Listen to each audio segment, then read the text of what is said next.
बंद कर दो एसीबी। अगर तुमसे जांच नहीं होती तो जांच करानी है, सोनिया गांधी को गिरफ्तार करो। कुछ यूजुअल जुमले हैं दोस्तों जो ये हर 5 साल बाद फेंकते हैं, जैसे कि आर्टिकल 370 हटा देंगे, यूनिफॉर्म सिविल कोड ले आएंगे, राम मंदिर बनवा देंगे। इनफैक्ट ये राम मंदिर वाली चीज तो 1996 से चली आ रही है। राम राम दोस्तों, कैसे हैं आप सब। काफी समय से एक पार्टी का लॉयल बॉय ट्रेंडिंग चल रहा है। इलेक्शंस आने वाले हैं और केजरीवाल जी जेल में है। आखिर लॉयल बॉय ये सब चीजें कैसे देख सकता है। उन्होंने आज की सरकार को तानाशाही सरकार बताते हुए एक वीडियो बना दिया। मैंने जब इस वीडियो को देखा तो मुझे लगा ये तो सिर्फ वन साइड स्टोरी है। तो मैं तुम्हारा भाई इस पूरी वीडियो को डिकोड करके पॉइंट टू पॉइंट बताएगा कि किस प्रकार सिर्फ वन साइड स्टोरी बता के तुम्हें फंसाया जाता है, तुम्हें गलत चीजें बताई जाती है, तुम्हें वन साइड की चीजें बताई जाती है। किस प्रकार आखिर केजरीवाल जी जेल में गए हैं, इस पूरी डिटेल को मैं तुम्हें इस वीडियो में बताऊंगा। जी हाँ दोस्तों, वीडियो पूरा देखना। तुम्हारे भाई को इस वीडियो में बहुत मेहनत लगी है, बहुत सारे फैक्ट्स ढूंढने में टाइम लगा है। वीडियो पूरा देखना, इस प्रोपोगेंडा को आज ही खत्म कर देंगे। ये आजाद भारत के इतिहास में पहली बार है कि किसी सिटिंग चीफ मिनिस्टर को अरेस्ट किया गया हो, और वो भी तब जब कोर्ट में कोई गुनाह साबित तक नहीं हुआ। हमारे जर्मन बॉय के अनुसार कोई भी चीज साबित नहीं हुई है। वहीं न्यूज 18 की इस रिपोर्ट के अनुसार सुप्रीम कोर्ट का मानना है कि मनीष सिसोदिया पर 338 करोड़ का मनी ट्रेल साबित हुआ है। वहीं सत्येंद्र जैन पर भी सुप्रीम कोर्ट के जस्टिस का मानना है कि ये भी मनी ट्रेल में साबित हुआ माना गया। इसीलिए इन दोनों को शायद जेल हुई है, परंतु ये रिपोर्ट्स जर्मनी में पब्लिश नहीं हुई होगी, इसलिए हमारे भाई को पता नहीं चला। आगे ऐसी कई सारी रिपोर्ट्स हैं जो जर्मनी में पब्लिश नहीं हुई, तुम्हारा भाई बताएगा। इस तक ये वीडियो पहुंचा देना। कोई मनी ट्रेल नहीं है। इनफैक्ट इस पॉलिसी से देश की जनता को फायदा हुआ, क्योंकि सरकार का रेवेन्यू बढ़ गया था इस पॉलिसी की वजह से, जिसको बाद में इस्तेमाल किया जा सकता स्कूल और अस्पताल बनाने का। अगर सरकार का रेवेन्यू बढ़ गया था, कॉलेज स्कूल बन सकते थे, तो पॉलिसी को बीच में ही बंद क्यों करना पड़ा। नवंबर 2021 में जो पॉलिसी लागू हुई, 1 साल के रुपए लिए गए ठेकेदारों से, वहीं उस पॉलिसी को जून 2022 में बंद कर दिया गया। क्यों भाई, 8 महीने में बंद कैसे कर दिया गया। इसीलिए जिन ठेकेदारों से रुपए लिए गए, उन ठेकेदारों ने सामने गवाही देना शुरू कर दिया। दोस्तों, इस पूरी डिटेल को कि कैसे इन्होंने शराब घोटाला किया, कैसे ये लोग फंसे, उसको मैं जब केजरीवाल गिरफ्तार वाला मुद्दा हम लास्ट में डिटेल में बात करेंगे, उसमें समझाऊंगा कि ये पॉलिसी कैसे खतरनाक थी। स्पेसिफिकली कहा जाए तो 2018 में जो इस कानून में अमेंडमेंट करी गई थी मोदी सरकार के द्वारा, इस अमेंडमेंट में सरकार ने बेल की कंडीशंस बदल दी, बेल लेने को और मुश्किल बना दी। देखो दोस्तों, किस प्रकार प्रोपोगेंडा सेट किया जाता है। जर्मन बॉय ने यह बताया कि मोदी जी ने अमेंडमेंट किया 2018 में, बिल्कुल किया, पर इसको गैर जमानती 2018 में नहीं बनाया गया। 2012 से ये कानून गैर जमानती है और 2012 में थी कांग्रेस की सरकार। दोस्तों, 18 में जब अमेंड किया गया तो उसमें ये चीज ऐड की, सुप्रीम कोर्ट को लगता है कि आरोपी दोषी नहीं है तो उसे बेल भी दी जा सकती है, और सुप्रीम कोर्ट ने इस अमेंडमेंट को सही माना। वहीं पंजाब हरियाणा के कुछ केसेस में बेल भी दी गई है। दोस्तों, बेल उसे नहीं मिल रही है जो अपने आप को गलत साबित नहीं कर पा रहा, यानी कि वह गलत नहीं है वहां पर। जैसा कि केजरीवाल ने खुद माना कि कोर्ट के अंदर कि अतिशी और सौरभ भारद्वाज को विजय नायर रिपोर्ट करता था।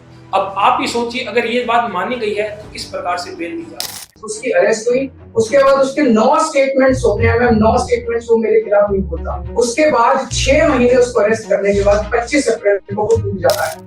जर्मन बॉय के हिसाब से रेड्डी ने स्टेटमेंट बदल दी और यहाँ वो प्रूफ देते हैं केजरीवाल की रिकॉर्डिंग का। क्या दोस्तों, केजरीवाल खुद कभी बोलेगा कि उस इंसान ने मेरे खिलाफ स्टेटमेंट दी थी? क्यों ही बोलेगा। बाकी केजरीवाल पे कितना भरोसा किया जा सकता है, आप खुद देखिए। और बच्चों की कसम है, ना बीजेपी से गठबंधन करेंगे ना कांग्रेस से गठबंधन करेंगे। केजरीवाल के अरेस्ट पर रिएक्ट करते हुए कांग्रेस पॉलिटिशियन राहुल गांधी ने कहा, डरा हुआ तानाशाह एक मरा हुआ लोकतंत्र बनाना चाहता है। जर्मन बॉय का कहना है कि मोदी जी डरे हुए तानाशाह है।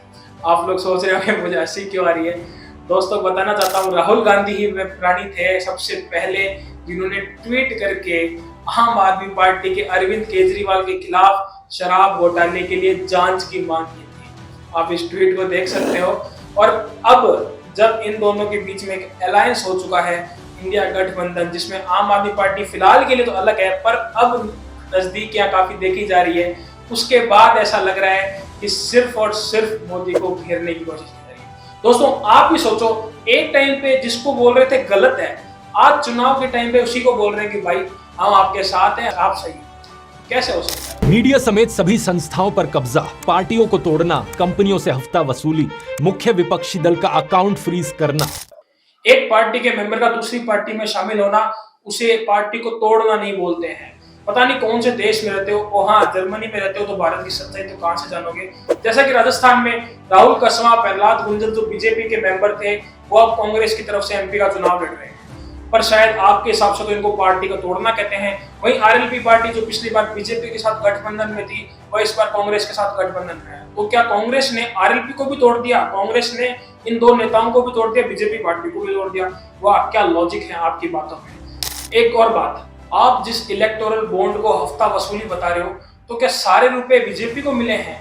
दोस्तों, दैनिक भास्कर की रिपोर्ट के अनुसार बीजेपी को 48% रुपए मिले हैं, बाकी सारा पैसा अदर पार्टीज को यानी कि 52% पैसा मिला है। सोचने वाली बात है, ये बंदा सिर्फ वन साइडेड स्टोरी बता रहा है और आप लोग सेकंड साइड की स्टोरी जानना भी पसंद नहीं करते हैं, क्योंकि हमें मेहनत नहीं करनी, हमें सच्चाई नहीं जाननी। सिर्फ एक तरफ की देख के हम उसकी तरफ चलते पड़ते हैं, उसको सही समझते हैं। जैसा कि इस बार ये ईडी को बीजेपी का हथियार बताते हुए आपको ये दिखाना चाह रहा है कि किस प्रकार बीजेपी ईडी के ऊपर कंट्रोल करके बाकी पार्टियों में भी कंट्रोल करना चाह रही है, जो कि एक लॉटरी कंपनी है। जब इस कंपनी पर रेड करी जा रही थी सेंट्रल एजेंसीज के द्वारा, finance minister Nirmala Sitharaman photos tweet कर रही थी। फोटो तो निर्मला सीतारमण जी के साथ दिखा दी, 100 करोड़ बीजेपी को मिले वो भी बता दिया। टोटल कितने थे? 1308 करोड़। बीजेपी को मिले 7%, 1208 करोड़ का नहीं बताया, क्योंकि वन साइडेड सेट करना है। मकसद सिर्फ बीजेपी को उल्टा बताना, किसी और पार्टी को नहीं। दोस्तों, 1208 करोड़ में से 508 करोड़ टीएमसी को दिए गए, जो कि इंडियन अलायंस की आज के डेट में अलायंस है। समझ रहे हो इसका मतलब? कि अभी भी ये बंदा सिर्फ ये बोल रहा है कि बीजेपी को 100 करोड़ रुपए दिए गए, इसको ये नहीं पता कि 508 करोड़ रुपए टीएमसी के ऊपर दिए गए। कब बताओगे? जो कि एक्चुअली में 2016 से 21 के बीच में होम मिनिस्ट्री के अंदर काम करते थे अंडर अमित शाह। दूसरे हैं सुखबीर संधू, जो कि रिटायर्ड आईएएस ऑफिसर है। भाई पहले तो आपको बता दूं, पिछले 10 साल से बीजेपी की सरकार है। दूसरा, थोड़ी सी आप रिसर्च कर लेते तो आपको पता चलता कि एक इलेक्शन कमीशन यानी निर्वाचन आयोग का समय काल 6 वर्ष मैक्सिमम और 65 साल जब तक वो पहुंच जाए तब तक का ही होता है। एग्जाम्पल लेते हैं, 62 साल की उम्र में बन रहा है तो 52 साल की उम्र यानी 10 साल पहले से वो बीजेपी के साथ जुड़ा हुआ है, यानी 8 साल उसने बीजेपी के अंडर में काम भी किया है। तो ऑब्वियस सी बात है भाई, सचिव अगर कोई रहा है, कोई आईएएस रहा है, तो बीजेपी के साथ जुड़ा ही होगा। कैलकाटा हाई कोर्ट के जज अभिजीत गांगोपाध्याय ने अपनी पोजीशन से रिजाइन कर दिया और कुछ ही दिनों बाद फॉर्मली भारतीय जनता पार्टी को ज्वाइन कर लिया। ध्रुव राठी भाई, तुम्हारे से ऐसी उम्मीद तो नहीं थी कि तुम इतना वन साइडेड बताओगे। अभिजीत गांगुली ने बीजेपी ज्वाइन कर ली, तुमने ये तो बता दिया, पर क्या ये बताया कि अधीर रंजन चौधरी जो कि कांग्रेस के लीडर हैं और वेस्ट बंगाल के अंदर प्रेसिडेंट हैं, उन्होंने अभिजीत गांगुली को कांग्रेस ज्वाइन करने के लिए इनवाइट किया? इस वीडियो में देखना। और साथ ही ये भी कहा था कि हम तुम्हें सीएम का फेस भी घोषित कर देंगे। ये क्यों बताओगे ध्रुव भाई तुम? क्योंकि तुम्हें तो सिर्फ एक ही पार्टी के खिलाफ प्रोपेगेंडा सेट है। महंगाई की तो क्या ही बात करनी, पेट्रोल का दाम 90 रुपए से लेकर 110 रुपए तक पहुंच चुका है। पेट्रोल का दाम 90 से 110 हो गया, बहुत सही बताया, ताली बजा देता हूं। लेकिन क्या आपने ये बात बताई कि जब कांग्रेस सरकार 2004 में थी तो उस समय पेट्रोल 35 रुपए था, जब कांग्रेस सरकार 2014 में गई तो उस समय पेट्रोल 72 रुपए था, यानी 100% से ज्यादा की बढ़ोतरी थी। और दोस्तों, आज की डेट में 90 से 100 रुपए या 110 रुपए पेट्रोल है, यानी 72 को जब हम 90, 100, 110 पे जाते हैं तो 40 से 50% की बढ़ोतरी। अब आप ही सोच लीजिए कि वह 10 साल बढ़िया थे कि ये 10 साल बढ़िया है। दोस्तों, अगर आज की डेट में कांग्रेस हमारे यहाँ राज कर रही होती और उसी हिसाब से बढ़ोतरी हो रही होती तो शायद पेट्रोल की रेट 144 रुपए या 150 रुपए होती। आपको डिसाइड करना है कि कौन सी सरकार बेटर काम कर रही है। आपको जब पता लगेगा जब दोनों साइड का कंपैरिजन करोगे। आपको वन साइडेड अच्छाई और वन साइडेड की बुराई बता के कभी कंपैरिजन नहीं होगा। इसीलिए तुम्हारा भाई अगला वीडियो इंडिया बिफोर आफ्टर 2014 लेके आएगा, जिसमें तुम्हारे को बताएगा कि पहले का कार्यकाल कैसा था और अब का कार्यकाल हमारे देश के इन राजाओं का या सो कॉल्ड पीएम का कैसा रहा है, जिससे आपको पता लगेगा कि इस बार आपको इलेक्शन में कैसे वोट करना है। आपको सिर्फ एक काम करना है, चैनल को सब्सक्राइब करके रखना है और बेल आइकन को दबाना है, जिससे आपको नोटिफिकेशन पता लगता है। अब आते हैं वापस वीडियो पे। अब बात करते हैं सुप्रिया श्रीनेट के बारे में, जिन्होंने एक बयान दिया है। और उन्होंने कहा है कि न्यूज़पेपर में हमारी चीजें नहीं छप, अखबारों में पेड एडवर्टीजमेंट्स छापने तक नहीं दिया जा रहा। इसको छपवाने के लिए हमने नीचे अपना नाम भी दिया, सारा ब्यौरा दिया कि चंदा दो धंधा लो चल रहा था। पहले तो इस एडवर्टाइजमेंट को देखो, चंदा लो धंधा लो वसूली की सरकार, इस प्रकार का एडवर्टाइजमेंट अगर कोई प्रेस वाला छाप भी देता है तो उसके ऊपर डिफेमेशन केस होने का बहुत बड़ा खतरा है। और कोर्ट के ऑर्डर के बिना अगर कोई छापता है तो वो अपने ऊपर, अपनी नौकरी के ऊपर क्यों बवाल मचाएगा। दोस्तों एग्जाम्पल के तौर पर समझाता हूँ, मैं अगर किसी और के नेगेटिव चीज करवाता हूँ और उसने डिफेमेशन का केस किया तो पहले छापने वाले पे होगा, फिर मेरे पे कोई बात आई। वैसे ही अगर नॉर्मल एडवर्टाइजमेंट की बात करूं कांग्रेस सरकार का, तो डेली अखबार में आता है, डेली फ्रंट पेज पे आ रहा है, कोई रोक टोक नहीं है। फालतू की बातें करना बंद कीजिए।